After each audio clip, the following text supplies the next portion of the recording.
pessoal, sejam bem-vindos a mais um episódio do Moda na Mochila.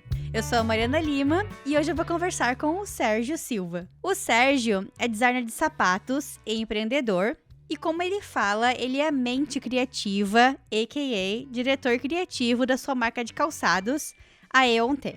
Ele é natural de Guapimirim, uma cidade do interior do Rio de Janeiro, mora na Flórida há mais de 20 anos, mas como um bom mochiler e cidadão do mundo, ele tá sempre viajando. Nessas idas e vindas, ele foi posar lá em Milão, a convite da feira calçadista Mica, como um dos emerging designers. Então, hoje nós vamos falar sobre a vida nos Estados Unidos, design de calçados, moda digital e muito mais. Curtiu? Então pegue sua mochila e vamos viajar pela trajetória do Sérgio. Sérgio, muito obrigada por ter aceitado o meu convite. Estou muito feliz de ter você comigo hoje. Quer deixar um oi aí pros mochilers? Oi, mochilers! Eu tô tão feliz. Eu sempre quis escutar essa introdução. Eu escuto sempre, porque eu sou um grande ouvinte do podcast. Tô sempre escutando. Então, tô muito feliz mesmo. Sérgio, eu gosto de começar pelo presente. Conta pra gente um pouquinho sobre tudo que você faz atualmente aí na Flórida, em Nova York, pelo mundo. O nosso presente, né? Como a gente sabe, quando você é empreendedor, você tem vários chapéus dentro da companhia que você trabalha. Até mesmo companhia pequena, de marca pequena, sempre você acaba colocando vários chapéus. No momento, eu sou diretor criativo, a mente da Eonte, que é a minha marca de calçados, criada com todo amor e carinho por mim. Também tenho um trabalho CLT, óbvio, que é o que paga as contas. Mas não é tão legal quanto a gente falar sobre moda. Então eu sempre deixo esse ladinho. Falo que o meu trabalho de verdade é ser designer de calçado. O outro a gente deixa guardado. Mas é importante falar que ele existe, né? Porque pra quem tá passando pela mesma situação, como eu também, né? Também tenho meu trabalho CLT, apesar de ser moda, eu prefiro muito mais estar aqui na Moda na Mochila. Eu acho importante porque conforta as pessoas que estão ouvindo de que o empreendedorismo não acontece da noite pro dia, né? Tem aí uma transição, a gente tem que conseguir o dinheiro desse trabalho CLT pra pagar o nosso sonho, a nossa marca, né? E um dia, quem sabe, viver só disso. E eu acho que cada pessoa tem um caminho, né? Porque eu já ouvi algumas pessoas que também deram muito certo e decidiram largar tudo e se dedicar totalmente. Mas por enquanto eu também tô nessa mesma vibe de ter essas duas frentes aí, o meu projeto pessoal e o meu SLT pra conseguir me manter ali. Eu vejo muito isso em mim, né? Claro, eu sou uma pessoa muito responsável quando o assunto é esse, então pra mim é super importante. Eu acho que o grande mistério que a gente sempre vê no Instagram, a gente acha que a pessoa só faz isso, né? Uhum. Que tem essa vida glamourosa, mas não sabe o perrengue que foi pra poder chegar até lá, né? Pra poder... E até durante, né, essa viagem, por exemplo, quando a gente for falar de Milão, foi um perrengue até eu chegar em Milão, sabe? Porque tem que bater com os horários do meu outro trabalho, né? Tem que implorar a chefe que você precisa de folga. Uhum. Então você acaba... né? E essa behind the scenes ninguém vê, né? Todo mundo só vê o produto final. E eu acho bem interessante a gente poder normalizar mais sobre isso, né? Que a gente acaba tendo mais de um emprego para poder fazer os sonhos que a gente quer acontecer. Vou começar perguntando um pouco então sobre a tua marca. Por que Eonte? Eonte, na verdade, eu sempre falo para todo mundo que essa marca é uma carta de amor para minha mãe. A minha mãe é a pessoa mais forte que eu conheço na minha vida. É a pessoa que sempre esteja do meu lado o tempo inteiro. E Eonte em francês significa uma mulher que ela é sem vergonha, bold, certa de si, sabe o que ela quer, ela não tem medo de dançar na chuva se ela quiser, sabe? Esse tipo de pessoa. E pra mim, a minha mãe sempre foi essa pessoa. Tem várias histórias engraçadas da minha mãe.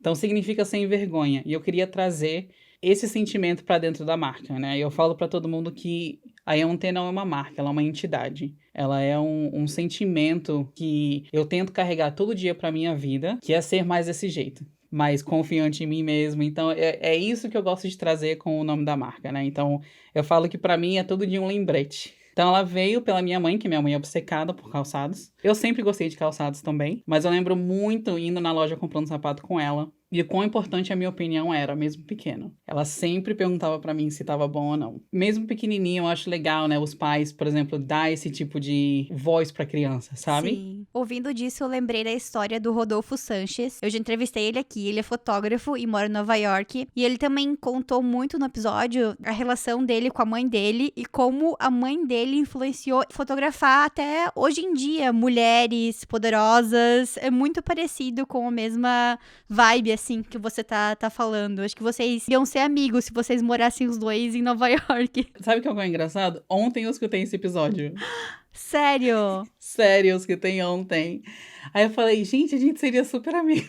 Com Eu pensei exatamente certeza. isso. Então, você tinha me falado que você se sente mais em Nova York, mais em casa em Nova York do que na Flórida, né? Por quê? Desde pequeno, eu sempre quis morar nos Estados Unidos, né? Porque a minha história imigratória é um pouco diferente do que todo mundo conhece ou passa, né? A minha mãe é nascida em Nova York, ela é nascida em Manhattan. Então eu escutei a vida inteira Nova York e Manhattan, eu sempre escutei isso, a vida inteira. Então eu queria conhecer aonde a minha mãe nasceu, porque ela sempre falava disso, a minha avó. Apenas a cidade mais famosa do mundo ela nasceu. Apenas, apenas, exatamente. Era só isso que eu queria conhecer. Isso e a Disney. Então, sempre teve esse Brasil e Estados Unidos na minha vida, sempre existiu. Por causa do destino, a gente veio pra Flórida. Não me pergunte como que foi. Eu acho que foi porque meu tio morava aqui e ficou mais fácil pra gente vir pra cá, então a gente acabou vindo pra Flórida e esse momento de morar em Nova York nunca chegou ainda, né? Vai chegar. Mas e eu lembro que a primeira vez que eu fui pra Nova York eu fui sozinho, tinha uma amiga que morava lá. Eu cheguei em Nova York no aeroporto e falei, é aqui. É aqui que eu moro, é aqui que eu quero viver, isso aqui é minha vida. Então, por exemplo, pra você ter uma ideia de o quanto que, assim, Nova York é pra mim. Eu choro assistindo o seriado que tem cenário de Nova York. Gossip Girl, então, Sex and the City, eu choro. Né? Só de ver o cenário de Nova York. É um sentimento que eu carrego comigo e toda vez que eu vou pra lá, eu me sinto em casa mesmo. Tipo, eu me sinto parte da cidade, eu sei andar por lá. A vida na Flórida é um pouco diferente, né? É aquela vida bem com a cerquinha branca, com gramado verde, aquela coisa bem perfeitinha. É uma coisa que eu não sou muito fã, até porque eu nasci numa cidade do interior do Rio de Janeiro, que era uma cidade de interior mesmo, sabe? Paralelepípedo, terra de barro, tipo, estrada de barro. Então, esse sonho de cidade sempre existiu na minha cabeça, né? De querer de existir em cidade. Eu acho que é por isso mesmo. Na verdade, é por causa da minha mãe, porque tem um pouquinho do meu sangue Nova York lá dentro. Sabe que eu fico muito impressionada quando as pessoas falam isso. Eu já ouvi de muitas pessoas, né? Ah, quando eu pisei no aeroporto, quando eu pisei na Times Square, eu senti que eu tava em casa quase instantaneamente. Pra mim, aqui no Canadá, foi uma coisa que foi se construindo, assim. A cada dia que passava, a cada conquista, eu sentia que eu era um pouquinho mais canadense. Não foi assim de um dia pra outro. Bom, mas quando tu morar em Nova York, aí a gente vai ter já o episódio 2, né, pra tu contar um pouco mais sobre como que é viver em Nova York. Mas fico muito feliz de saber um pouquinho mais sobre a tua história de migração aí. Sim, é bem diferente, né, do que as pessoas estão acostumadas, né? E, por exemplo, na Flórida, eu ainda me sinto não em casa, mas eu faço ser o meu lar, né? Sim. É onde eu vivo, é onde eu... Então eu consigo me sentir em casa, dentro da minha casa, né? Mas do lado de fora, porque aqui na Flórida é bem diferente. Por exemplo, você não tem como andar na rua, não é uma coisa que é fácil de fazer. Tá sempre de Uber, de carro. Transporte público aqui não é um transporte muito fácil, então você não consegue ir pros lugares assim tão fáceis. Eu, no momento, moro em Orlando. Eu morava em Boca Raton, antes, que é mais perto de Miami, tipo 40 minutos norte de Miami, é onde a Ariana Grande nasceu. Eu sempre conto isso pra todo mundo. Que máximo, não sabia. É, onde a Ariana Grande nasceu.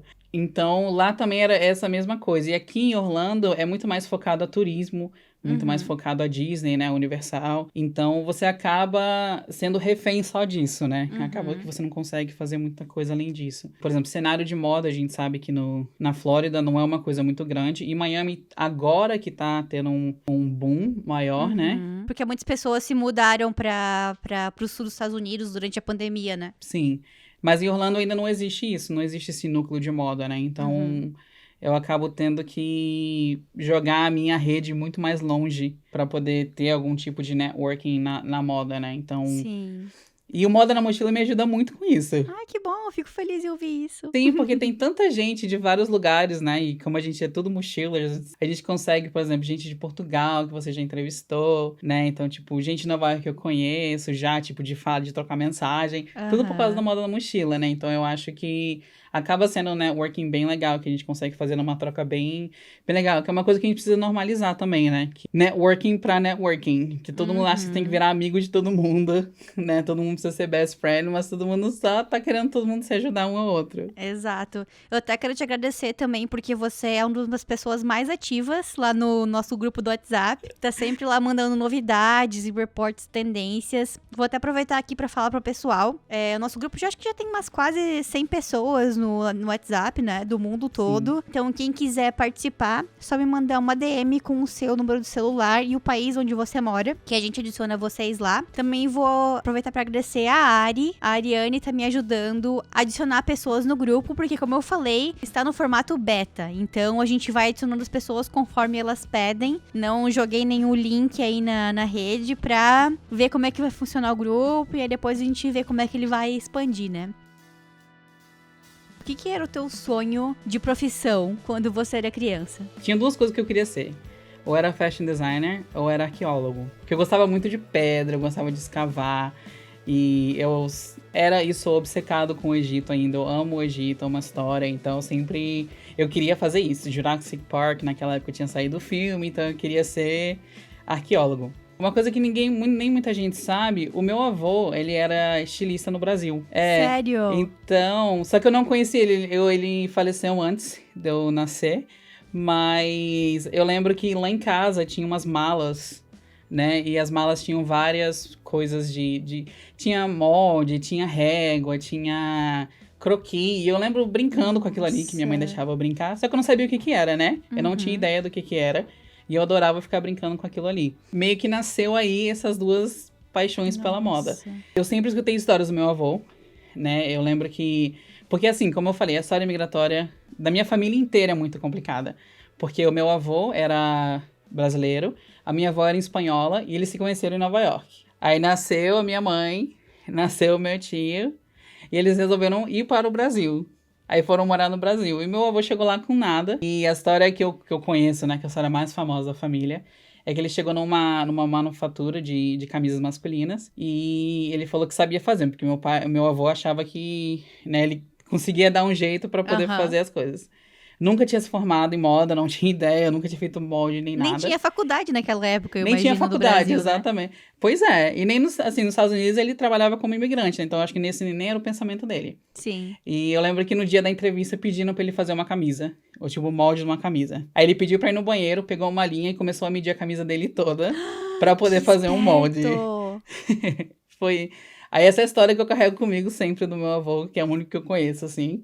Então essa coisa de sem vergonhice da família da Eonte sempre existiu, né? Gente, adorei essa história. Muito esperto. Pois é. Claro que provavelmente não ficou legal e tal, mas foi o suficiente pra ele poder conseguir a posição, né? Sim.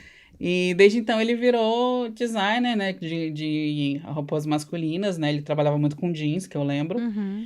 Muito jeans e muita camisa masculina. E quando tu se mudou para os Estados Unidos, eu imagino que tu era criança ainda, né? Como que foi, assim, essa transição? Em que ponto que tu realmente teve certeza de que era moda? E como é que foi a procura pela universidade, pelo curso que tu ia fazer? Eu me mudei pra cá, eu tinha 12 anos, de 12 pra 13 anos. Eu lembro que, assim, não foi uma transição, né? Foi tipo... da noite pro dia, porque o que aconteceu? Meu pai, ele era radialista no Brasil, na rádio local. Infelizmente, ele também faleceu. Então, o que aconteceu foi que a minha mãe teve que sustentar a casa sozinha e eu tive que começar a trabalhar bem cedo. Então, eu comecei a trabalhar com 11 anos de idade. Eu trabalhava na TV a cabo da cidade. Eu que colocava os programas no ar com 11 anos de idade. Nossa, não acredito. Era tipo várias fitas VHS, eu só apertava play. Era só isso que eu fazia. Chegou um momento que não dava mais, o meu tio falou: olha, vocês são americanos, né? Vocês têm a cidadania. Você nasceu aqui pra minha mãe, então o que você vai fazer aí? Vem tentar a vida aqui, né? A gente dá um apoio e tal. Então a gente se mudou pra Flórida, que é onde meu tio morava. Chegando aqui, né? Foi aquela coisa, né? Porque quando a minha mãe, como eu sempre falei, né? Minha mãe sempre gostava das minhas opiniões. Eu lembro ela falando, ela sentou a gente na cama, ela virou pra mim e falou, se você falar não, a gente não vai. Sempre foi o meu sonho, né? Então, eu não falei não. Eu cheguei aqui, acho que foi na sexta série, eles queriam me jogar pra oitava. Eles não queriam me pular porque eu já era muito avançado pra sexta Nossa! série dos Estados Unidos. Eles queriam me colocar na oitava. E eu entrei em desespero, eu falei, gente, eu não sei nem falar inglês. Tipo, eu não sabia falar inglês. Eu só Uhum. saberia falar Coke de Coca-Cola. Só isso. Eu implorei pra mim, eu falei assim, mãe, pelo menos a sétima série, tá? Já tá acabando também a sexta, porque no Brasil já tava terminando, setembro pra dezembro é um pulo. Então, me coloca na sétima, tenta me colocar na sétima. Aí eles me colocaram na sétima, e aqui nos Estados Unidos, a escola é por onde você, é por bairro, né? Onde Uhum. você mora, você vai para aquela escola. E até a oitava série. Da oitava série você vai para high school, que é uma outra escola. E eu ficava morrendo de medo de, tipo, não conseguir fazer amizade e ao mesmo tempo ficar mudando de escola o tempo inteiro, que foi o que aconteceu. E isso para mim foi, acho que foi o mais difícil. E eu lembro que na parte, quando eu comecei o high school, né, eu ainda não me assumia ser gay, né? Então aquela coisa que você, né, supressa muito, mas eu sempre gostei de moda. Na verdade, naquela época eu tava querendo resolvi que eu ia trabalhar com produção de vídeo, então, tipo, todos os meus currículos do high school era para produção de vídeo, né? Aprendi a usar edição de computador. E essas matérias tinha no high school também, ou tu fazia cursos à parte de vídeo, de edição de vídeo? A minha high school que eu fazia, ela chamava, era um Magnet High School. Então, ela tinha programas para você já ter um gostinho do que seria na faculdade. Como é que é o nome? Chama Magnet. É de Magnet. imã. É, Magnet Ah, Programs. E eu fazia o Magnet Program de produção de vídeo. Então, sempre foi tipo edição de vídeo, né? Tipo, audiovisual. Então, a gente trabalhava muito com isso, com aquelas câmerazinhas de fita, sabe? Gravava os vídeos. é tipo escola técnica, mais ou menos, como a gente fala no Brasil, eu imagino. É, você fazia os seus currículos, né? Porque assim, você fazia o seu currículo normal do high school e essa era uma das Uhum, classes, uhum. né? Quando eu terminei o high school, eu já tinha saído do armário, então.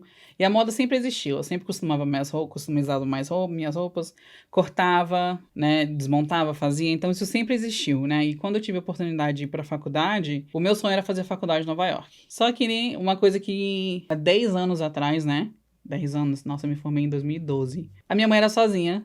Então eu me vi na mesma situação de que não dava para me mudar, né? Eu não tinha como sustentar, ajudar ela aqui com a minha irmã pequena e ao mesmo tempo morar em Nova York. A realidade bateu, eu tive que pegar um trabalhozinho CLT assim qualquer. Eu trabalhava de segurança em condomínio. Assim, o trabalho foi ótimo durante a faculdade, porque eu trabalhava de madrugada, eu levava a máquina de costura para costurar as roupas lá no trabalho. Sério? Mas Dava tempo? aham, dava tempo, porque eu passava 8 horas sentado e, tipo, não passava ninguém pra abrir o portão. Caraca! Então eu ficava lá costurando, desenhando, fazendo os desenhos técnicos, ficava lá, era ótimo. É muito engraçado, porque às vezes, assim, eu vejo os seguranças aqui nos prédios, no celular, ouvindo podcast, mas levar uma máquina de costura e os croquis pra desenhar, caramba, hein? Foi. Eu levava. Eu não queria fazer faculdade de moda na Flórida, porque há 10 anos, 11 anos atrás, só tinham duas faculdades. O Art Institute of Fort Lauderdale e o Art Institute of Miami. Eram os Uhum. únicos que tinham. E o Art Institute of Fort Lauderdale, ele era, acho que era $20 mil mais barato, porque era escola privada. Mais barato que o de Miami. Miami também era 1 hora mais longe de mim. Não queria gastar isso, não queria fazer, mas aquela coisa, minha mãe, né? Você vai se mudar para os Estados Unidos.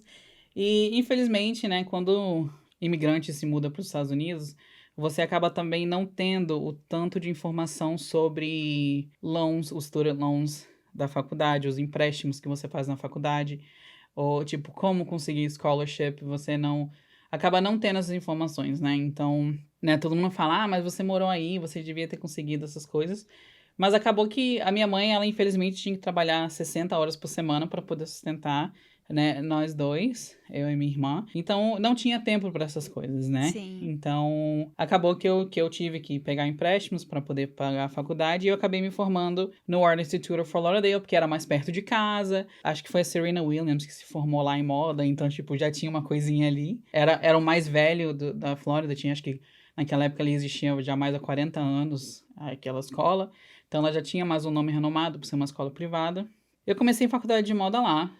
Eu lembro que a minha primeira aula foi de Fashion History, né? História da moda. exatamente o que eu imaginei. Você vai entrar na sala, tem uma professora super excêntrica com um scarf no pescoço, né? De óculos, um scarf de seda, né? Que joga assim pro lado. Foi exatamente isso Foi que eu exatamente imaginei. isso? Foi exatamente isso. Ela era exatamente isso. Mas eu já entrevistei aqui a Doris Trapton, que é a escritora do livro Inventando Moda, faz muito tempo já. Algumas das minhas amigas que trabalhavam comigo lá na Malve, elas foram alunas dela lá em Blumenau. E elas contam que a Doris ia para as aulas de história da moda vestida, sempre da década que ela ia dar aula. Ai, que legal. E elas me contavam isso, aí eu perguntei pra Doris, ela falou, realmente, eu fazia isso e tal. Eu falei, caraca, que massa, eu ia adorar ter a professora que se vestia assim também. Eu ia querer ir vestida também pra aula. Ai, sim. E eu lembro que o projeto final da aula era fazer um vestido, ou uma roupa qualquer, de algum período da moda, linkado a algum designer da moda. Assim, primeira aula, eu não tinha ideia do que era costurar ainda. Claro, eu conseguia apertar a calça, fazer bainha, mas não tinha ideia de molde, não tinha ideia de nada. Eu lembro que no final da aula eu fiz um vestido inspirado no Thierry Mugler, que é um designer francês, e ele tinha muita coisa inspirado com insetos, né? Então eram cinturas bem pequenas, com quadris mais largos. Eu gostava muito daquilo naquela época, e eu trouxe isso. Eu lembro que eu fiz um vestido que era como se fosse uma aranha, o vestido. Depois pra quem entrar lá no grupo do WhatsApp, eu jogo a foto lá pra vocês verem. Manda lá. Se tu mandar, eu também coloco aqui no vídeo pro pessoal ver. Ah, sim, eu vou ter uma fotozinha assim, bem... Aquelas fotinhas que a gente tira com celular de flip ainda, né? Porque não era nem iPhone naquela época. E eu lembro que o vestido, ele, tipo, era um vestido que não tinha caimento. Não tinha como eu colocar se não for no manequim. Eu não sabia o que usar de material. Naquela época, lojas de tecido na Flórida não existiam. Nossa. Existiam, tipo... Claro, existia, assim, em Miami, num beco, assim, que você tinha que vasculhar pra achar. E tinha a Joann's, que é uma loja de tecido aqui. Que era como se fosse a Fabricland, mas daqui, né? Só que era muito longe, eu também nem sabia que isso existia naquela época e tal. Então eu lembro que eu fui no Walmart e comprei 3 camisas pretas extra large pra poder usar o tecido, pra poder fazer um vestido.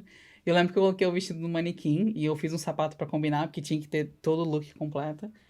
E a professora entrou na sala, tava sentado, né? Ela andou assim na frente do vestido, olhou pra sala e perguntou, quem que fez? De todos, só o meu. Quem que fez? Eu falei, fui eu. Aí ela sentou na cadeira, pegou o telefone, ligou pro chair, o fashion chair, o director, o diretor do departamento de moda, ligou e falou assim, eu preciso que você desça aqui agora. Aí ela chamou no canto e eu só tentando escutar, né? Ela falou assim, isso aqui é a primeira aula dele. O que é isso? Como que ele conseguiu criar uma coisa dessa na primeira aula dele?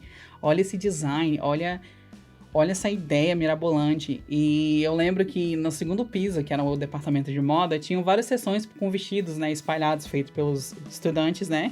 Ela falou, seu vestido vai subir lá pra cima agora e vai ficar em exposição. Aí ficou lá, tipo, exposição, uns 6 meses, que ninguém tirava o vestido de lá, que era o vestido... Onde ficou a sessão, foi a sessão que quando eu era aluno novo, né, fui conhecer, né, que a pessoa falar que aqui tá o trabalho que você vai fazer aqui. E, tipo, na primeira aula, o meu já tava lá. Tudo que eu fazia era mirabolante. Eu, assim, né? O vestido feito com cola quente, gente, mas tudo bem. Que nem costurar eu sabia. E como que surgiu o design de sapatos nesse meio? Tinha alguma matéria na faculdade que ensinava isso? Ou como é que tu aprendeu? Como é que surgiu? Então, não tinha. Até porque naquela época, a moda em Miami, na Flórida, né? Era muito limitada em fashion merchandising e fashion design. Então só tinha esses 2 cursos. Ou você ia aprender a ser, né, comprador e aprender a trabalhar com trading, né, de compra overseas, essas coisas, ou o que é a parte mais business, ou você ia aprender design. Não tinha muita coisa além disso. E eu lembro que quando eu terminei a faculdade, a minha mãe queria me dar um presente de formatura, né? Queria me dar um anel, aquelas coisas brega, né? E eu não queria um anel. Eu falei, eu não quero anel, eu quero uma outra coisa. E eu lembro que eu comecei a procurar curso de calçados, não achei nada. E eu implorei, assim, pra um sapateiro da cidade, se ele podia me dar aula. E eu pagava pra ele me dar aula. Ele tava querendo começar a dar aula, fazer um curso assim. Aí eu falei, Eu posso ser, eu quero ser e tal. E eu fiz um estágio, né? Um estágio pago, né? Um curso assim, de mais ou menos uns 5, 6 meses, onde eu aprendi a saber fazer sapato, entender como é que funciona tudo. Claro, assim, não aprendi tudo, né? Mas eu aprendi o suficiente pra poder entender como é que funciona, né? Porque uma coisa que eu sempre gosto em mim é não entrar num lugar sem saber o que eu tô falando. Eu gosto muito de saber onde eu tô pisando. Isso é uma coisa bem Sérgio, né? Então eu carrego isso muito comigo. E esse sapateiro, ele era mais designer de sapatos ou ele era bem sapateiro, assim mesmo, de ajuste de sapatos? Tipo, como é que fala em inglês? Cobbler? Sim, é cobbler, mas aqui eles se usam mais. Aqui na verdade é um shoe repair. Não tem Shoe assim. repair. É o Uhum. nome da loja onde vai. Ele era. A família dele era toda. Eu esqueci o país que ele era, acho que era Nicarágua, não tenho certeza. A família toda deles era não daqui e trabalhavam com sapatos. A vida inteira foram sapateiros. Quando ele se Uhum. mudou pra cá, né, ele queria trabalhar com isso, só que a maneira de fazer dinheiro era sendo sapateiro mesmo, de consertar sapato. Então o ganha-pão dele era consertar sapato. Só que ele gostava muito de dançar tango, salsa. Então ele criava sapatos para vender para os estudantes de dança. Então ele tinha os sapatos que ele desenhava, então eu aprendi a fazer muito sapato de dança, né? A gente fez muito sapato de dança. Foi assim que eu comecei a aprender e eu comecei a ver o quão tanto de material que vai para criar um sapato. Por exemplo, se a gente vai falar um vestido, né? Um vestido básico tem um zíper, vamos dizer, um vestido com zíper. Tem um zíper, tem o tecido e tem a linha. Talvez tenha, como é que se chama? O interfacing. Intertela. Intertela, é. Já vai lá Intertela. pro vocabulário, né? É, vai para o próximo É, episódio de vocabulário de de moda. vocabulário. E acabou aí. Agora você pega um sapato. Tem a sola, tem uma sola que vai no meio, entre a sola. Tem a alma do sapato, a cola, que é usada porque é muita cola. Couro, tem o cadastro, tem a palmilha. Todo o prego que você usa para montar o sapato, você não consegue reutilizar todos de volta, né? Porque você monta no molde, né? Então você não consegue reutilizar todos de volta, porque eles quebram, eles amassam. Então você também tem todo esse trabalho para criar. Tem o forro, tem também uma entretela, né? Que é o que deixa duro o sapato, tem isso. Então você acaba tendo, tipo, mais de 16 componentes para criar um sapato, Nossa. né? Então, tipo, um par de sapato. Por exemplo, se a gente for ver esse daqui, né? Esse aqui tem muito mais que 16 componentes para criar alguma coisa. Foi um choque também que eu tive quando eu comecei a trabalhar agora nessa empresa que eu trabalho. Que é de outerwear, que é de casacos de frio, né? Casacos de inverno. E hoje eu trabalho no setor de matéria-prima, de desenvolvimento de aviamento. E quando eu era designer no Brasil, e até mesmo na marca que eu trabalhava aqui antes, que era de as chapéus, eram pouquíssimos aviamentos que a gente usava. Era etiqueta de marca, etiqueta de composição, era um botão, um zíper. E aí foi assim, uma surpresa pra mim quando eu comecei a trabalhar com casacos de frio, da quantidade de enviamentos que se usa nesses casacos, né? É ilhosa, entretela, como você falou, fita tipo seladora, Sim, fita aham. refletora, vários tipos de etiqueta de marca, vários tipos de velcro diferentes, de qualidades diferentes, zippers de funções diferentes, que é uma coisa que eu achei que foi, assim, uma das coisas mais valiosas, que foi de eu ter começado a trabalhar em outro setor, assim, sabe? De descobrir tudo isso. Assim, nem só descobrir, porque descobrir a gente já sabia, mas de cair na real da quantidade de coisas que existem, né? Porque quando eu era designer lá no Brasil, eu fazia muita criação de malharia, de malhas, né? Conjunto de malha pra criança. Então, você vai usar de aviamento ali um elástico, uma etiqueta de marca, mas o que mais era importante nessas peças era a estamparia e não os aviamentos. Agora, quando você vai para um segmento de luxo, nem a maioria das marcas trabalham com poucas estampas. É mais com foco na qualidade do tecido, na textura do tecido, no toque do tecido e na qualidade, textura e toque, durabilidade dos aviamentos. Então, foi muito legal, assim, trabalhar esses dois segmentos da moda, né? Sim, tanto é que é uma coisa que eu carrego na marca, né? Por exemplo, a gente não usa, a gente só faz sapato preto. Justamente por causa disso. Para poder diminuir a quantidade de couro e material que a gente usa para poder fazer os calçados. Porque acaba, por exemplo, para um empreendedor como eu, acaba também, né, aumentando muito mais o valor quando eu começo a fazer. Porque, por exemplo, o sapato, né, você tem que fazer uma grade do 34 ao 44, que normalmente é a minha grade. Então, uma grade bem extensa de tamanhos, porque eu quero usar os sapatos também, então tem uma grade maior. E isso acaba, quando você vai criando, né? Por exemplo, roupa você consegue, né, talvez fazer uma grade menor, né, de roupa, ou você usa um material que estica, né, que tem elasticidade para você poder fazer menos grade de roupa. Então, tem toda uma brincadeira que você consegue fazer. Você faz um oversize, que não tem muito tamanho. E Sim. sapato você não consegue muito fugir disso. Quero saber então como é que foi como é que tava a tua cabeça depois de ter feito esse estágio com esse sapateiro. Você já depois desse estágio que começou a criar sua marca ou tava mais na parte assim de estratégia, planejamento? Assim, o nome da marca já existe desde o primeiro dia da faculdade, assim, sempre existiu. Antes de eu terminar a high school, o nome já existia. E era pra ser roupa no começo, porque eu fazia faculdade de moda, então foi roupa, depois foi evoluindo. Por isso que eu falo que a marca é uma entidade, né? Porque aqui no futuro não vai ter só sapato, né? A gente consegue encaixar outras coisas, então eu sempre falo que é uma entidade. Quando eu terminei o curso de sapateiro, né, veio aquela coisa, você agora tem que trabalhar, querido. Só que o que você vai fazer na Flórida? E tinha aberto uma loja de calçados, tipo, bem pertinho da minha casa. Aí eu falei, eu vou lá ser vendedor, né? Não tô perdendo nada, né? Vou fazer outra coisa e tal. Ia ganhar um pouquinho mais do que eu ganhava como segurança, então não fez muita diferença assim, né? Então era mais perto de casa, ia dirigir menos, então isso já, já foi um plus. E eu comecei a trabalhar na loja de acessórios, que eles tinham várias lojas num espaço só. E eu trabalhava na loja de acessórios. E no primeiro dia, assim, a dona da loja, assim, impressionada o tanto que eu vendia, que eu não parava de vender. Porque é aquela coisa, né? Acabei de formar na moda, aí você começa, eu sou formada em moda, né? Então a pessoa começa, então me ajuda a escolher, sabe?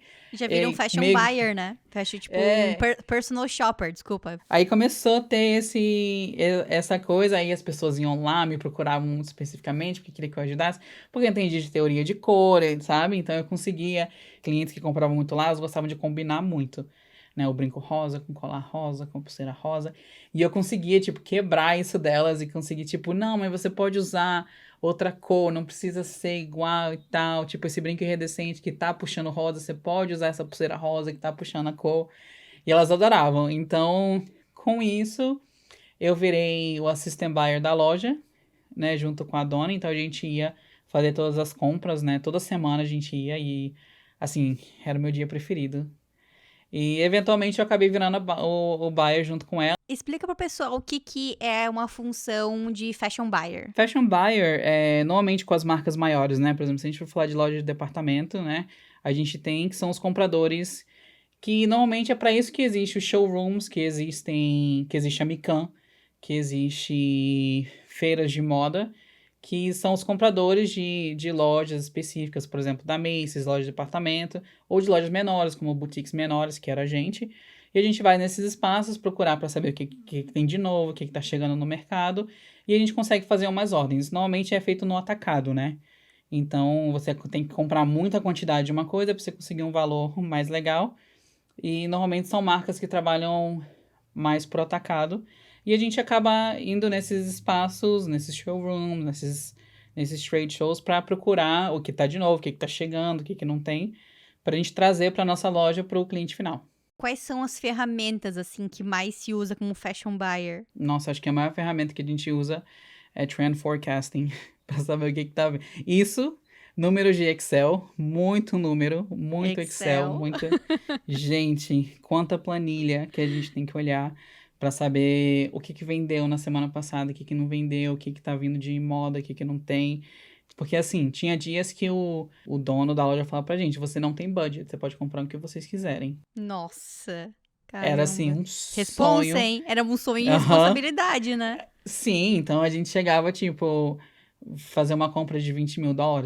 Por $20 mil já teria muita coisa. E a gente tem que traduzir isso em vendas, né? Então isso aí tem que traduzir, tem que triplicar no mínimo esse valor que a gente comprou. E a gente tinha que toda semana fazer compra, porque não tinha suficiente. Tipo, acabava. Porque a gente entendia, né? A cliente da loja, né? Isso é muito importante, né? Porque não era o que eu gostava, né? Como você pode ver, o meu é preto, branco e bege, é o que eu usava. Mas a cliente que gostava, ela gostava de dourado, gostava de rosa, gostava de vermelho, gostava de brincos largos. Então, Aí a gente não podia comprar pra gente, né? A gente tem que Sim. comprar pra cliente.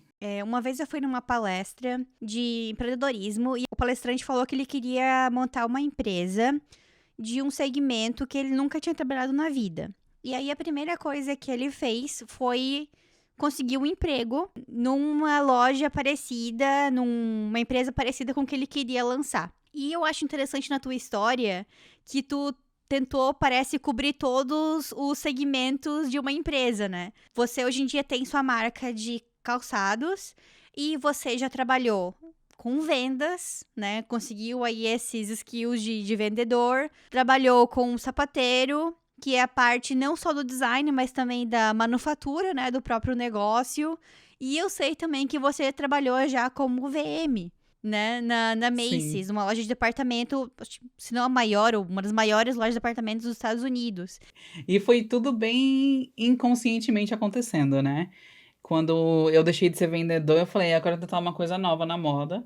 E eu também fazia vitrine dentro da loja, né? Porque tinha as vitrines de bijuteria. E chegou um momento que o dinheiro não tava, né? Porque a gente sabe que precisa correr atrás de dinheiro para poder pagar a conta.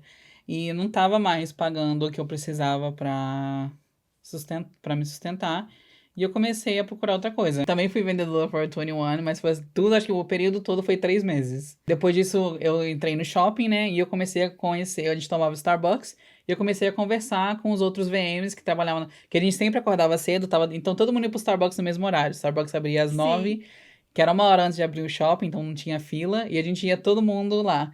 Então eu comecei a conversar com os outros VMs das outras lojas, abri uma posição na Macy's, eu apliquei, consegui a posição e fui trabalhar de VM, que é um dos trabalhos que eu acho que foi um dos que eu mais gostei de fazer, além de ser buyer. Eu adorei ser buyer também, mas o VM foi muito legal, a gente fazia umas vitrines incríveis. Ali eu trabalhava numa das maiores, né? Tipo, acho que era a top 45 das Macy's.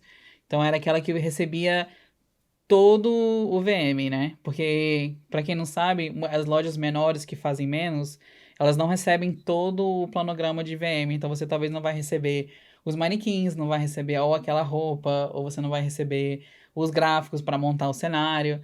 E eu trabalhava numa loja que a gente recebia tudo. A minha chefe era uma chefe que ela era muito detalhista com tudo. Então eu aprendi a ser muito detalhista, tipo, do jeito que a gente coloca o alfinete no manequim, sabe? Teve toda uma aula só nisso. Fiquei quase 5 anos. Quando eu fui para Orlando, eu vim também como VM. O maior choque para mim foi a diferença de loja.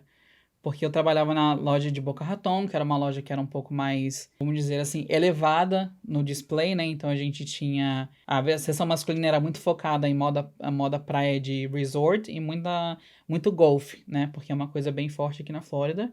E a feminina era muito mais festa e ao mesmo tempo essa também coisa de resort, então aqueles vestidos largos, lindos. Quando eu vim pra Orlando, a loja que eu tava trabalhando aqui na Macy's era muito mais focada em turista. Então, era completamente diferente o cliente. Por exemplo, o manequim que vendia era um manequim com a camisa escrito Calvin Klein. Então, era completamente diferente. Uhum. E não foi essa loja. Eu trabalhei em 3 lojas diferentes. E cada Macy's tem o seu perfil de cliente que vai naquela loja. Da onde que vem esse direcionamento? Vem de equipes dentro de cada loja? Ou vem, tipo, de um grande departamento do head office de visual merchandising da Macy's? Esse direcionamento vem dos números da loja, do que a loja vende. Entendi. Então, por isso que é tudo bem interligado aos números, né? O fashion buying, o merchandising, é tudo ligado aos números. Então, o direcionamento vem muito do que é vendido nas lojas. Por exemplo, a marca número 1 da Macy's de Orlando era Guess. Era a loja que mais vendia por causa dos turistas que gostam muito de comprar Guess. A marca número 1 de Boca Raton já era Vince Camuto, que era uma outra marca, que era uma marca mais elevada. Então a gente consegue ver que os números conseguem influenciar muito mais do que só na marca, né? A gente pode ver o tamanho, a gente consegue ver cor, o tipo de roupa que está sendo comprada. E isso acaba influenciando nos números da marca, tipo na Macy's em si, e o que a gente vai visualmente comunicar isso. Vou te fazer uma pergunta que me fizeram e eu respondi no último episódio de 2022. Como que tu faz pra equilibrar a vida de CLT e também o teu projeto pessoal, que é a tua marca? Eu acho que não tem equilíbrio.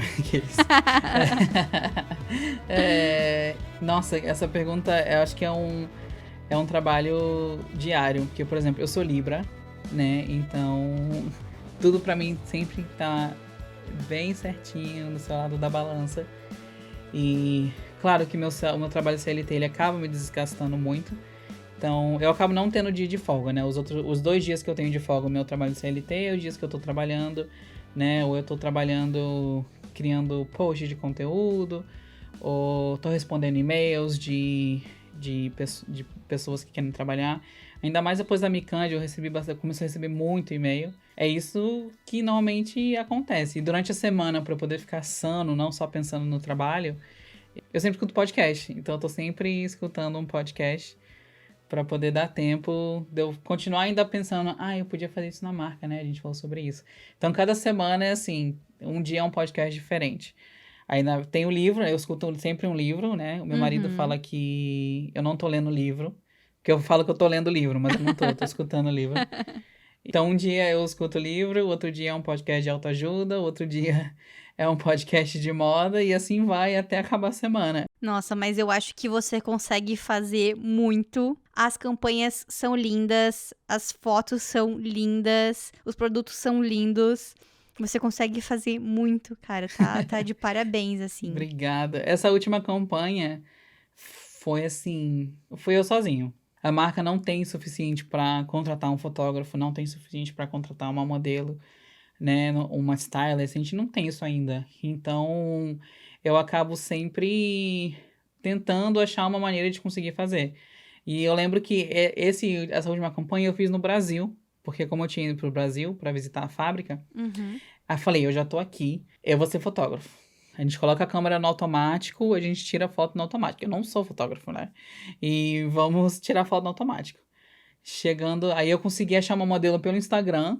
Eu falei, olha, eu só tenho isso pra te pagar, você aceita? Se você quiser trabalhar comigo, eu adoraria. Se não, tudo bem, bola pra frente, eu procuro outra pessoa. E normalmente fica assim. E o styling é o que faço. Eu tenho um acervo de roupas muito grande, porque eu adoro colecionar roupas vintage. Então eu acabo sempre, toda vez, porque assim, é um brechó. Então eu tô sempre num brechó, numa loja vintage. Então eu tenho um storage só pra isso, pra roupa de acervo e o estoque dos sapatos. E então eu levei todas as roupas que eu queria usar, montei todos os looks aqui nos Estados Unidos, levei tudo pro Brasil, fui visitar a fábrica, tinha um dia só antes de eu viajar e terminar o dia da fábrica. E eu lembro que cheguei no estúdio, eu tinha pegado um estúdio de luz natural, porque eu falei, eu não sei tirar foto, então não vou saber usar flash, então eu vou pegar um estúdio de luz natural, coloco a câmera no automático e a gente faz foto. Aí, claro, São Paulo nublado. Não tinha luz natural. E tinha um flash lá. Aí eu falei, você vai ter que aprender agora. Como é que você usa um flash? E a gente vai no YouTube rapidinho, procura como é que faz para conectar o flash na câmera, porque aqueles flashes gigantes, né? Como é que faz para conectar o flash na câmera e qual é as configurações da câmera que tem que estar pro flash. Só que deu certo, graças a Deus. Eu consegui fazer que dá certo. As fotos são preto e brancas por causa disso. Porque não dava muito, né? Então a gente conseguiu enganar um pouco com as fotos preto e brancas no Instagram por causa disso, né? E a modelo foi incrível, o dia foi incrível. Tinha a Mayara, que é uma colaboradora que eu falo, ela trabalha comigo no marketing. E ela me ajuda muito no marketing. E ela estava em São Paulo também. E a gente foi fazer junto. Ela me ajudou muito na produção executiva. Eu fiquei agora curiosa também pra saber como que é o teu processo criativo e também não só processo criativo, mas processo de desenvolvimento mesmo, de aprovação de amostras, porque a criação é feita por você nos Estados Unidos, que você mora na Flórida, e a produção é feita no Brasil, né? No Brasil, aham. É uma coisa muito importante da EON que eu sempre quis trazer é o talento brasileiro, né? E eu sempre quis trazer o talento brasileiro para os Estados Unidos de uma maneira diferente, né? Eu não queria trazer o que a gente já conhece, do que a gente já sabe, o que é o estereótipo do Brasil, né?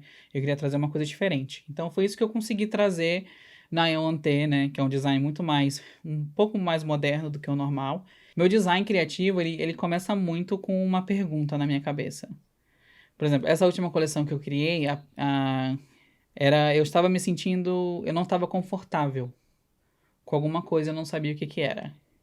E veio a frase na minha cabeça que é: conforto não é confortável. E meio que comecei a estudar essas ideias de conforto não confortável no calçado. Então, eu comecei a criar, por exemplo, muitas amarrações, saltos que são tortos, ou plataformas como esse daqui, que tem uma plataforma que não faz sentido nenhum. E eu comecei a brincar nesses objetos de tortura, assim, entre aspas, né? Se a gente for usar essa palavra. E eu trago muito elemento, por exemplo, uma coisa curiosa sobre mim, eu não assisto desfile de moda. Por quê? Eu tenho medo de me ser influenciado. E eu Entendi. não assisto nenhum desfile de moda. Eu fico morrendo de medo de ser influenciado por alguma coisa. Então eu tô sempre procurando formas. É sempre. Aham. O meu primeiro foco é forma. Então são sempre formas diferentes, modelos diferentes. Então você se inspira mais em arte do que na moda Isso. Aham, eu propriamente procuro dita. mais arte, arquitetura, muita arquitetura. Uhum. Então eu trago muito isso. Tanto é que quando eu vou. E eu amo fazer desenho técnico. Então eu não desenho estilizado, eu desenho técnico. Então quando eu vou mandar pra fábrica, né? Assim, pra fazer 15 modelos, eu mando tipo 60 páginas de documentação. Porque eu mando tanta informação. Porque eu gosto de mandar desde a inspiração, pra eles entenderem de onde que tá vindo a ideia. Uhum. Então eu mando Uhum. tipo a página de inspiração, página técnica, página com todas as informações. E sabe como é que ficha técnica, né? Então é muita coisa. Tipo, cada modelo deve ter, tipo, umas 10 páginas de informações, que eu coloco muita informação. E como é que é a reação do pessoal da fábrica quando vê as tuas criações? Porque são produtos bem modernos e conceituais. A fábrica é uma bênção na minha vida, eu falo assim.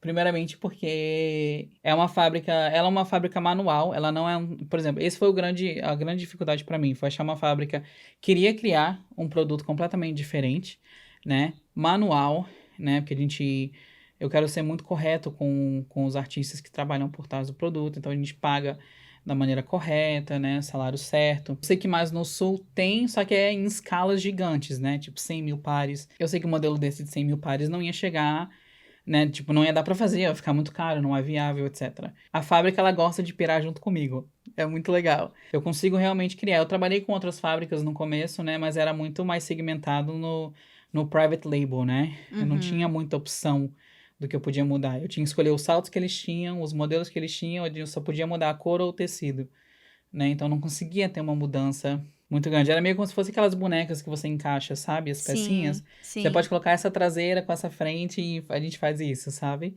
Com essa fábrica eu sou muito grato por causa disso, porque eu consigo trazer sim. essas coisas diferentes. Claro, muitas coisas, alguns dos modelos são protótipos mesmo, né? A gente tá testando ideias para ver como é que faz para funcionar. Vamos falar agora sobre o convite da Mican, que é a feira calçadista lá de Milão. Como é que aconteceu esse convite e como que foi a experiência de participar dessa feira? Ai, gente, assim, eu acho que foi um dos grandes acontecimentos para mim em 2022, foi essa feira. Primeiramente que essa feira é a feira mais conceituada de moda, de calçadista, né, na Itália, que é um polo fortíssimo de calçados de qualidade no mundo inteiro. A Europa inteira compra de lá. Por eu morar em Orlando, eu tenho que jogar minha rede um pouco mais longe, né, para poder conseguir pegar alguma coisa. E eu lembro que apareceu no meu Instagram uma coisa assim, da Mican Milano tá Emerging Designers, que eles já tinham escolhido. Uhum. Aí eu falei, nossa, que legal, eu vou mandar e-mail pra saber como é que funciona. Aí eu mandei e-mail, bem durante a pandemia, e no final de 2019 ele falou assim, olha, a gente quer que você participe na próxima edição, que seria em 2020. E era 2020 e 2021.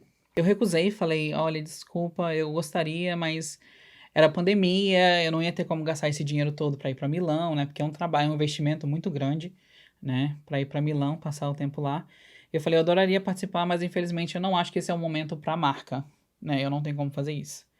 Aí no ano seguinte, eu já tinha esquecido sobre isso, eu recebi um e-mail dizendo, olha, a gente queria muito que você participasse nessa próxima edição, que era 2022 e 2023.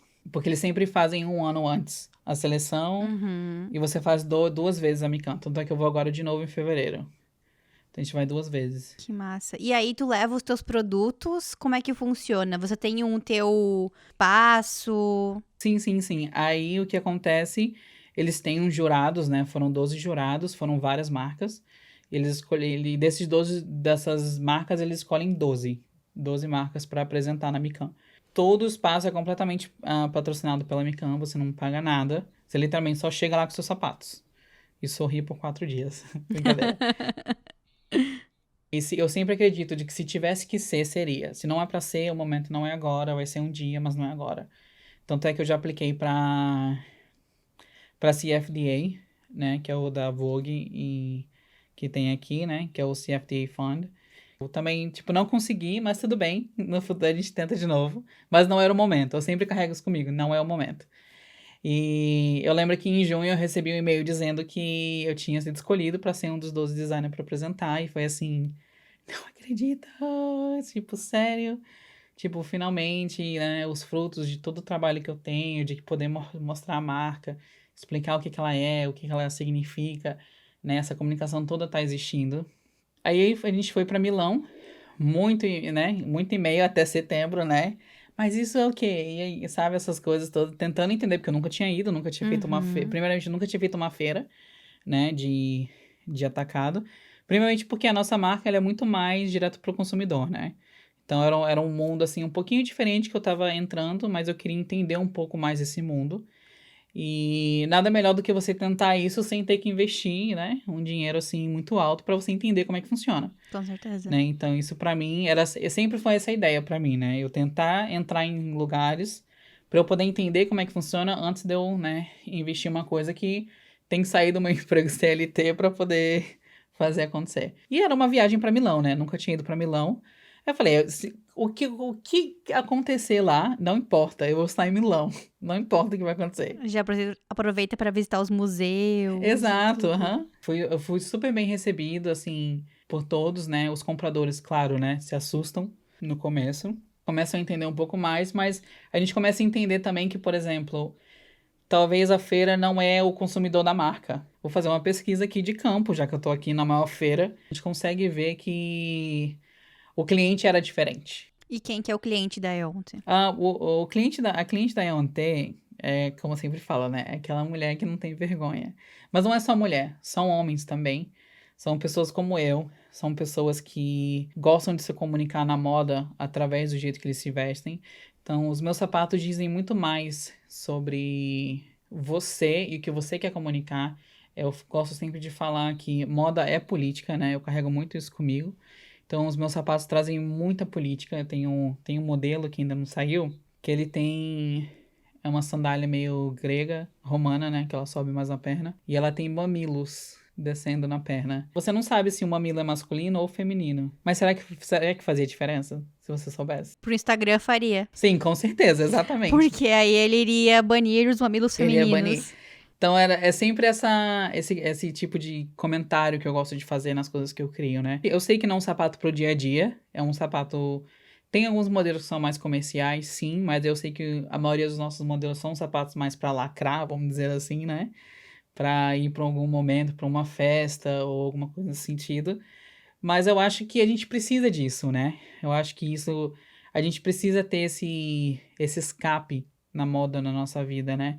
Eu acho que a gente passa muito tempo com aquele lookzinho bem uniforme que a gente vive o tempo todo e a gente acaba esquecendo de ter aquele momento de respirar um pouco a moda, o que ela é mesmo de verdade. Vou citar uma frase aqui que o Rodolfo Sanches sempre fala no Instagram dele, que é a arte salva. Ele sempre Sim, fala isso, ele falou aqui no podcast. E é assim, se alguém já falou essa frase antes, risca e coloca Rodolfo Sanches ali embaixo. sim. Eu lembro que na faculdade eu era muito chamado de. Você vai ser costume designer, você vai fazer fantasias para cruzeiros, você vai trabalhar na Disney fazendo fantasias. E eu falei, não, eu não quero ser isso. Olha a Lady Gaga, naquela época era a Lady Gaga, né? A Lady Gaga, olha como é que ela se veste. Sim, mas ela é uma celebridade, eu sempre tive na minha cabeça, mas por que que pessoas normais não podem se vestir assim? O que que impede elas? Não tô falando que é um look de dia a dia, porque esse look também não é dela do dia a dia. Ela tem dia que ela tá só de camisola em casa, sabe? Ela tem os looks confortáveis dela. Mas eu queria poder trazer esse escape na moda que a gente só vê de marcas muito caras, muito luxuosas. E a gente não consegue trazer tanto pra gente mesmo, sabe? Pra pessoas que gostam desse tipo. E principalmente pra mim, né? Como eu falo. É um lembrete sempre pra mim, pra eu poder estar sempre tendo esse escape dentro de mim na moda, né? Não é todo dia. Tem dias que eu gosto de me vestir um pouco mais, tem dias que eu gosto de me vestir um pouco Sim. menos. Tem dias que a gente coloca uma gola alta preta, nós dois estamos aqui de Sim. uniforme né? Pra gravação, uniforme de podcasters aqui, nós dois. Sim. Vamos falar então do teu podcast que vai ser É lançado verdade. logo, não sei quando, já que a gente tá Nem falando eu aqui sei sobre quando. isso. Nem eu sei quando. O podcast se chama Suddenly a Villain, que em português é De Repente um Vilão. E não tem nada a ver com filme, mas foi inspirado num filme, óbvio, que é o meu filme preferido, assim. Eu sei que é o filme mais clichê da moda, que é o Diabo Veste Prada. Mas é o meu filme, assim, eu assisto ele todo ano. Não, tipo, não tem escape. Eu tenho que assistir ele todo ano. Falo que o Diabo Veste Prada é estilo Pequeno Príncipe. Com cada ano que você assiste, você tem uma percepção diferente. Sim. Às vezes eu acho que os amigos da Andréa são os invejosos que não querem deixar ela crescer na carreira. Às vezes eu acho que eles estão certos de, tipo, cara, olha só que trabalho tóxico que tu tem, a gente quer te ajudar. I mean, what if I don't want to live the way you live? Oh, don't be ridiculous, Andrea. Everybody wants this. Então, cada momento da vida a gente tem uma percepção diferente sobre o filme. Sim, total. E é isso que eu gosto do filme, sabe? E eu lembro que a última vez que eu assisti tava passando na TV em Milão, no hotel. Aí eu falei, gente, eu tenho que assistir, eu tô em Milão, eu vou assistir o Diabo Veste Prada. E foi tão, assim, é um filme que me lembra o porquê que eu gosto da moda, sabe? Eu sei que é uma correria e eu sei que tem, né, o filme tem um lado, né, negativo, assim, né, desse trabalho tóxico, mas é aquela coisa que você falou, que toda vez que você assiste, você entende de maneira diferente um lado da história do filme, e a gente acaba vendo que talvez a Miranda não era o vilão, talvez ela era presa àquele mundo, ou a Andy também não era um vilão, uma vilã na história, ela foi condicionada a ser presa naquele mundo, ou os amigos eram vilões. Ou quem sabe também a Miranda era fruto de uma pessoa que também tratou ela mal no trabalho e aí ela repetia esse comportamento, né? Já aconteceu isso comigo também na vida real, de um dos empregos que eu tive, de a pessoa me tratava muito mal. Eu sei que essa pessoa também foi tratada mal quando era nova, quando era estagiária, quando era júnior. E aí, hoje, depois de muita maturidade, né, vai chegando os 30, a gente vai refletindo sobre a vida. E aí eu pensei, caramba, ela também foi vítima, e aí ela tava tentando projetar em mim o que fizeram com ela. Sim. Ou a gente mesmo é o nosso próprio vilão. Então eu queria poder trazer esse podcast, né? No princípio vai ser só eu mesmo conversando. Mas tem muito mais a ver com terapia e como a gente se comunica na moda, né? Nesse sentido. Não sou terapeuta, né? Aquela coisa.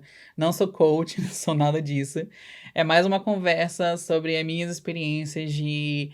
Eu recebi que esse ano vai ser a minha era do vilão, né? Meu villain era. Que é um ano que eu vou começar a pensar mais em mim, em alguns motivos. É uma coisa que eu já venho trabalhando faz um tempo na terapia, né? Então eu queria poder compartilhar isso com as pessoas, né? A gente falou um pouquinho antes, a gente tava falando do... Por exemplo, eu sempre tive problema com o meu peso, né? Eu sempre emagreci, engordava, sempre tive isso. E a gente consegue ver isso ainda na moda de uma maneira, assim, escancarada, né? Principalmente com a volta que a gente pode ver da trend da calça baixa, né? Tipo, eu não consigo usar uma calça baixa, né?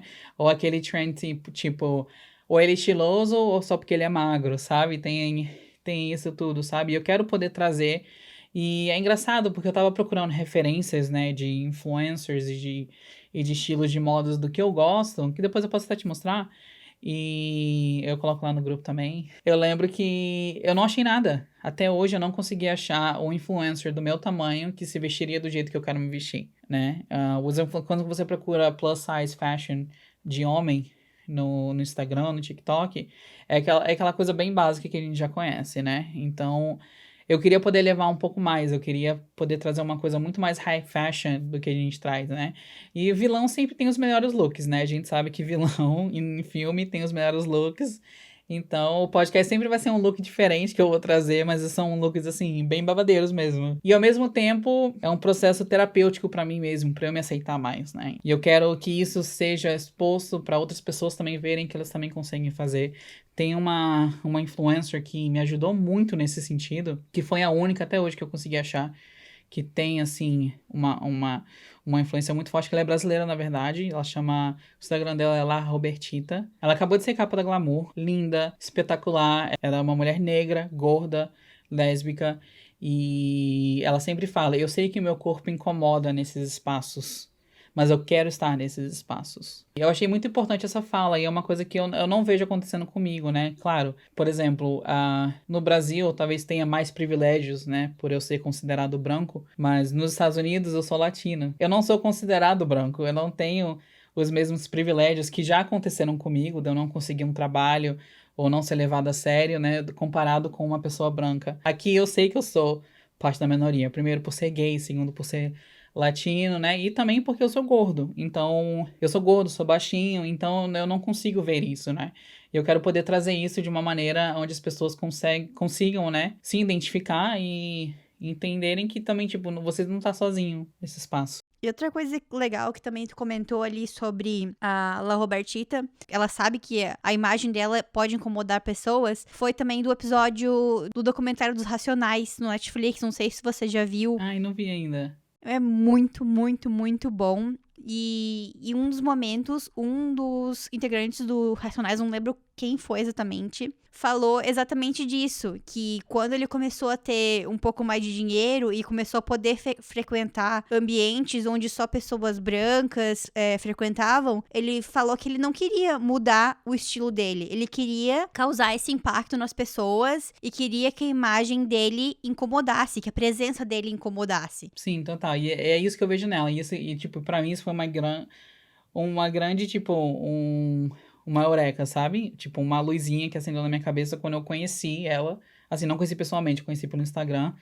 E eu falei, gente, é isso, sabe? É isso que está faltando, né? E é isso que eu quero poder tentar trazer um pouco mais, mas no mundo um pouco mais masculino, né?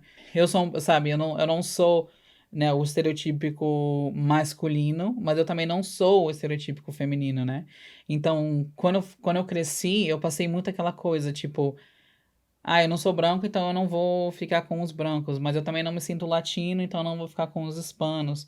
Eu sou gordo, não jogo bola, não jogo esporte, então eu não vou ficar com os esportistas. Então eu sempre me sentia num espaço de onde eu não fazia parte de nada. E especialmente porque tu se mudou durante a pré-adolescência, né? Que é um momento da vida em que a gente sente que a gente tem que se colocar numa caixa.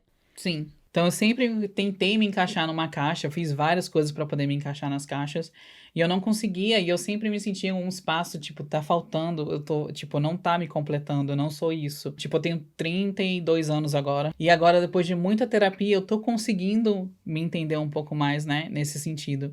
Então, eu quero poder, né, eu acho que eu demorei muito pra poder começar a ter esse pensamento, né, eu faço um exercício todo dia, de que é me olhar no espelho completamente nu e falar uma coisa boa sobre o meu corpo. Todo dia eu faço isso. Comecei faz uma semana e tem sido bem difícil. Mas é essas conversas que eu quero ter, sabe? E isso conversa muito com o universo da Eonter. Cara, eu quero participar do teu podcast um dia. Vai ser em inglês, Ai, gente. adorar. Então, se vocês quiserem praticar inglês, ouçam lá. Não sei quando que vai lançar, mas a gente vai postando ali. Quando o Sérgio lançar, eu publico no Stories do Moda na Mochila. Sim, eu adorar. E é uma coisa pra gente conversar no teu podcast, mas só pra finalizar esse momento, eu também sempre tive dificuldades em aceitar meu peso. Eu sou o contrário disso. Eu me acho mais bonita nua, às vezes, do que de roupa. Porque quando a legal. gente coloca uma roupa, às vezes tu não se sente tão confortável, às vezes tu ainda tem aquele estima de comprar um tamanho menor do que o que te serve, de comprar com base na etiqueta e não com aquilo que te serve. E às vezes você se vê numa foto e você não se vê na foto do mesmo jeito que você se vê no espelho. É uma sensação estranha que quando eu me vejo, tipo, eu nua na frente do espelho, eu me gosto mais do que quando eu tô de roupa ou numa foto. Que legal. Mas essa é uma conversa pro seu podcast, vamos deixar pra lá. Sim. Eu quero te fazer uma pergunta que eu sempre faço aqui no Moda na Mochila, que é a seguinte pergunta, eu acho que você já conhece, porque você já é ouvinte, né? Se você pudesse voltar atrás, tem alguma coisa que você gostaria de ter feito, queria te ajudado mais ainda a chegar onde você tá? Quando eu peguei... A gente não falou muito sobre isso, que foi um momento muito rápido na minha vida, mas eu trabalhei durante 2 semanas de designer de roupa de criança. E eu gostaria de ter feito... E eu gostaria de ter feito um pouco mais disso, só pra eu poder entender mais a parte de manufatura de vestiário. Sim. E eu lembro que eu fiz 2 semanas, eu já tinha saído da faculdade fazia um tempo, então eu não tava na área, eu tava sendo comprador naquela época. E eu lembro que eu comecei a me sentir muito, assim, eu não sei o que eu tô fazendo mais, tipo, eu não entendo. E por ser uma marca muito pequena naquela época, né, de onde eu trabalhava, eu era o faz tudo, né? Então eu era o fotógrafo, tirava roupa, aí no meio que eu tava tirando roupa, não, precisa que você vá no Photoshop, faça isso, não, agora precisa que você vá no Illustrator e faça um desenho técnico. Então eu acabava fazendo muitas coisas e eu fiquei 2 semanas lá, assim, pirando. Uhum. E eu queria ter aprendido mais sobre esse lado de vestiário. Vamos agora para o nosso quadro Fashion Library, que é a biblioteca do Moda na Mochila. Deixa pra gente aí alguma dica de livro, filme ou série que você te marcou nos últimos tempos. Pode ser de moda ou não. O último livro que eu escutei foi O Diabo Veste Prada, que eu li. Vamos dizer que eu li. Pra quem não leu o livro, eu acho interessante, não tem nada a ver com o filme. Assim, tem umas partezinhas do filme, mas não é nada a ver com o filme. Tem um outro livro que eu gosto muito, que eu li, que na verdade não é o que eu li, né? Eu tenho o livro, né? Porque ele é mais de foto. O livro da Manos versus Máquina, que é a exibição do Met Gala de uns 4 ou 5 anos atrás. E aquele livro conta a história da mistura da moda entre tecnologia e feito à mão, né? Todo o processo. E eu lembro que eu fui nessa exposição e foi assim, onde eu fiquei encantado com impressão 3D. Então é uma coisa que eu amo muito e é um livro que eu sempre uso como referência. Você vê uma peça do Margiela na sua frente, de você poder estar assim, meio metro de distância, né? Tipo, e você vê como é que foi feito aquilo ali. Ou a Iris Van Harpen, né? Que é uma designer que trabalha muito com 3D. Eu também tenho um livro dela. E você vê todo aquele trabalho feito manual assim. E ao mesmo tempo usando a impressão 3D, pra mim foi assim incrível. Eu lembro que eu fui numa exibição dela em Atlanta. No terceiro piso da exibição tinham protótipos que você podia tocar. E foi assim, a coisa mais mirabolante do mundo, eu poder tocar o material que ela fez aquilo ali, sabe? E você não tem. Você fica imaginando assim, como é que ela fez isso? Tem um vestido que é meio emborrachado, que ela usou resina, e ela colocou pó de metal dentro dessa resina meio que emborrachada, e ela usava imã pra puxar o tecido, né? Tipo, entre aspas, né? Aquela gosma. E criava, né, esse formato na antigravidade, assim, que ela tava procurando na roupa. Tu usa impressão 3D nos teus calçados, nas tuas criações no momento? Sim, na verdade, no momento a gente usa, a gente quer usar mais. A gente, né? Eu adoro falar a gente. Eu, um time de um. Eu sempre usei desde a faculdade, desde que eu conheço a Iris Van Harpen, que eu conheci na faculdade, o trabalho dela. Eu sempre fui obcecado com impressão 3D. Sempre gostei de modelagem 3D. E eu trouxe isso bastante. Sempre trouxe isso. Eu sempre tive impressora 3D em casa. No momento eu tenho 3. Nossa, que legal. E eu adoro brincar com isso. Não sou muito bom em modelagem 3D, é uma coisa que esse ano tá na minha lista, né, pra conseguir, assim, aprender de skills, né, porque eu acho muito importante também a gente estar sempre renovando nossos skills. A gente quer trazer mais ainda, só que é uma coisa que é uma tecnologia no Brasil que ainda não chegou do jeito que a gente quer. Porque existem impressoras, né, pequenas e existem impressoras muito mais industriais. Sim. E as impressoras industriais que a gente quer trabalhar ainda não é uma coisa muito viável pro tamanho da marca. Eu quero fazer o curso da Chloe 3D, né? Mas eu resolvi agora focar um pouco mais no de calçado para eu poder entender como é que funciona criar um sapato de calçado 3D, né? E como a gente sempre tá falando lá no grupo, né? O rinoceros é um que se usa bastante em calçados, é como se fosse o principal. Então, eu tô me dedicando ao rinoceros agora e depois eu vou pro Chloe, porque eu quero poder fazer foto, o conteúdo inteiro no Instagram. Nossa, Com a muito roupa bom. já toda digital, porque eu adoro brincar com isso, eu acho super legal. Muito bom. Aí tu encontra uma parceria já de alguém que tá no grupo, que tem marca de roupa, e aí coloca o teu Sim, sapato, aham, e aí já faz uma mistura aí muito, muito legal. total. Tipo, a ideia da Eonte, né, a gente sabe que a Eonte não vai existir fisicamente ainda, né, uma loja, um espaço. Então a gente tá querendo entrar no metaverso no sentido de criar um espaço virtual onde você pode sentir o que é estar nessa experiência da Eonte, né? Que eu sempre falo bastante. E uma coisa assim da marca que muita gente não sabe, como eu sempre disse, né? Eu gosto que todo mundo se sinta uma celebridade, se sinta uma influencer dentro da marca. Então, eu não sei se você viu a foto da caixa no Instagram, mas é uma pirâmide a caixa. Eu vou colocar pro pessoal aqui a foto, pra eles verem. Essa caixa foi inspirada de quando eu era criança e queria ser arqueólogo. Então a gente criou... Olha só. Então tudo se conecta de quem eu sou. E eu trouxe Muito bom. a caixa em forma de triângulo, que é uma caixa super diferente. E é uma unboxing experience para cliente. E não é só isso que a cliente recebe. A cliente, além de receber o sapato, receber essa unboxing experience, a gente dá também para cliente uma experiência.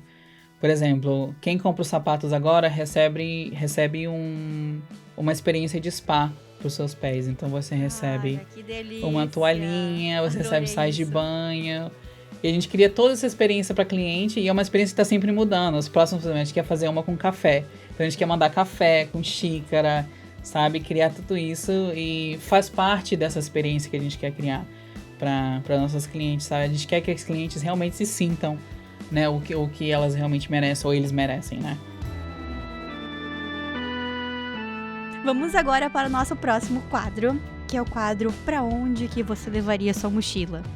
Compartilha com a gente 3 cidades, uma para trabalhar, uma para visitar e outra para se aposentar. Pois é, uma para trabalhar seria Nova York. Eu adoro o corre-corre de Nova York, eu gosto de viver lá, eu gosto de sentir todo aquele sentimento de caótico, eu não sei porquê, mas eu gosto muito daquele sentimento caótico de Nova York. Mas realmente é uma cidade que te engole, né? Então, se você realmente não sabe entender como funciona a dinâmica de Nova York, é uma coisa que realmente te engole. Mas eu nunca me senti engolido. Toda vez que eu visitei, eu vou bastante, eu nunca me senti engolido lá dentro, sabe? É como se eu estivesse andando do lado do monstro. É uma coisa estranha. Uma cidade para visitar, eu fui para Madrid, que era a cidade natal da minha avó. Foi uma experiência incrível, eu me conectei muito com a cidade.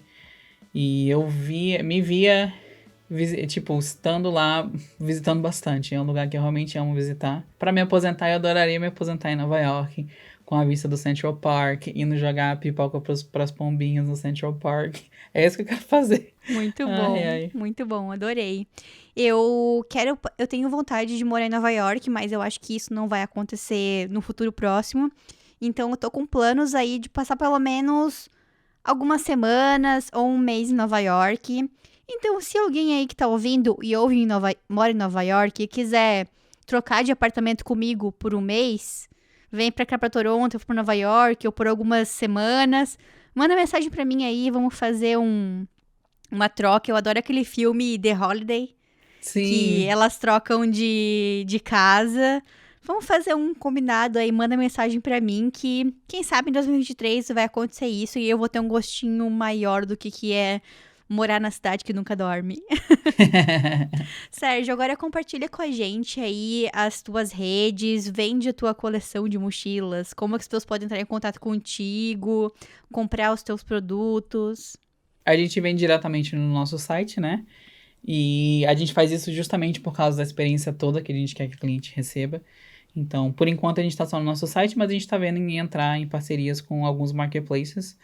Na Europa também, para quem é da Europa, e aqui nos Estados Unidos. O site é www.eont.com. O Instagram é a mesma coisa, o mesmo nome, eont.com. E tem o meu site pessoal, meu Instagram pessoal, né? Que é o thesergio.co, que é uma extensão da EONT, porque tudo da EONT começa com the. Então é the box, the book, the shoe. Então tem o The Sergio, que é uma extensão da marca, onde eu compartilho meus trabalhos de, vamos dizer, de paixão, né? Por exemplo, de styling. O podcast vai sair muito ali também. Os looks que eu vou criar vai sair muito de lá. Então esse é o meu, onde eu converso mais no dia a dia. E eu sempre tô entre os dois, né? Intercalando entre os dois. Transito entre os dois o tempo todo. E o TikTok é a mesma coisa, é @eont. Mesmo nome pra tudo, fica muito mais fácil. E eu tô muito feliz, eu adorei. Eu também adorei, muito obrigada novamente por ter participado, contado a tua história com a gente e também por ser aí um dos super participantes do nosso grupo do podcast. Muito obrigada, adorei te conhecer, quero te conhecer em pessoa já. Também, eu não vejo a hora, eu acho que vai ser bem legal, acho que vai se divertir bastante. Talvez em Nova York, talvez em Toronto. Se vocês chegaram até aqui é porque vocês curtiram esse episódio, né? Então vai lá dar um like nesse vídeo, se inscreve no canal. Também tem a opção de seguir a gente no Spotify e dar 5 estrelas. Então vai lá para 5 estrelas. Beijinhos e até a próxima!